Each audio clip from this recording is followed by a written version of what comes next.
9 April 2025, DPRD Kabupaten Nganjuk menggelar rapat paripurna yang membahas tentang perubahan dua perda, yaitu Perda terkait rencana pembangunan jangka menengah daerah dan Perda tentang desa. dibahas oleh Pansus yang sudah terbentuk. Bertempat di ruang rapat paripurna, Dewan Perwakilan Rakyat Daerah Kabupaten Nganjuk menggelar rapat paripurna pada Selasa siang dengan agenda membahas tentang perubahan dua peraturan daerah atau Perda, yaitu Perda terkait rencana pembangunan jangka menengah daerah atau RPJMD periode 2025 hingga 2029 dan Perda tentang desa. Bupati Nganjuk Marhen Jumadi menyampaikan rancangan perubahan Perda RPJMD periode 2025 hingga 2029 sudah sesuai dengan konteks, isi, dan prosedur yang ada. Sedangkan Raperda tentang desa terdapat 17 pasal yang direvisi, 7 pasal baru, dan 2 pasal penjelasan. Bapak Ibu undangan serta hadirin yang kami hormati, menindaklanjuti rapat paripurna. Bupati Marhen juga menambahkan rancangan perubahan Perda RPJMD tersebut juga sesuai dengan 15 program prioritas yang berfokus pada peningkatan aspek pendidikan, kesehatan, dan infrastruktur. Alhamdulillah hari ini kita paripurna membahas perubahan Perda. Satu kaitan dengan RPJMD, yang kedua tentang perubahan atau perubahan Perda desa ya. Dan itu juga bagus masukan-masukannya. Ada beberapa hal sebenarnya di RPJMD juga tidak ada masalah ya, sesuai dengan konteks, isi, dan prosedurnya sudah kita sampaikan. Tahapan-tahapannya juga jelas. Kemudian yang kedua kaitannya dengan Raperda desa.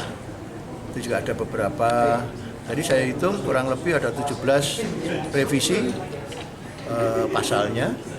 Kemudian yang kedua ada 7 yang baru. Kemudian 2 pasal penjelasannya. 17, 72. Itu yang nanti intinya kurang lebih di situ. Di perubahan Perda kaitannya dengan desa. Kalau terkait dengan RPJMD sendiri, katanya RPJMD terkait apa dengan visi misi dari penjaringan? Sudah tentunya pembahasan RPJMD kan kemarin nggak finalisasi. Saya dengan diskusi lama dengan konsultan dan juga Bapeda yang terkait dengan isi RPJMD. Karena saya juga dulu juga konsultan di RPJMD, sehingga saya juga masih banyak keilmuan di situ, sehingga kita kemarin sharing tentang isi-isi, termasuk juga di dalamnya 15 program prioritas itu betul-betul nanti program itu harus nendang betul reformasi tematik ya, nggak harus berdampak betul. Dan yang kedua di RPJMD itu tidak sekedar normatif, tapi betul-betul sesuai dengan rekomendasi-rekomendasi. Karena saya juga berangkat di RPJMD itu dimulai dari isu-isu strategis yang ada di Kabupaten Nganjuk. Itu yang nanti kita akan memberikan solusi-solusi program-program yang berkait dengan jawaban dari atau program dari isu-isu yang strategis itu. Dari 15 visi sendiri untuk prioritas tahun pertama? Sebenarnya kan tiap program itu kan ada prioritas-prioritas ya. Jadi ya 15 itu.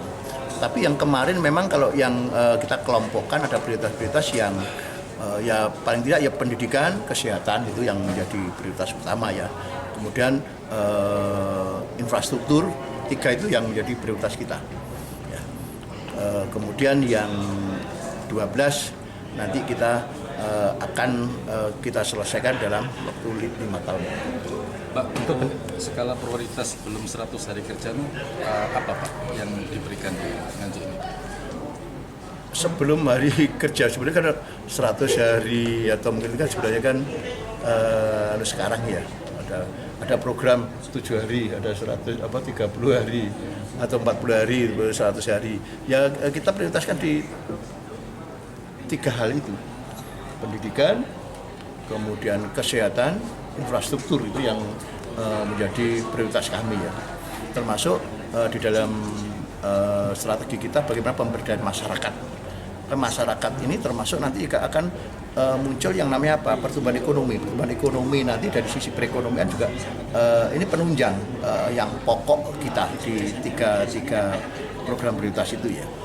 Sehingga pemberdayaan ekonomi juga nanti dampaknya di pertumbuhan ekonomi.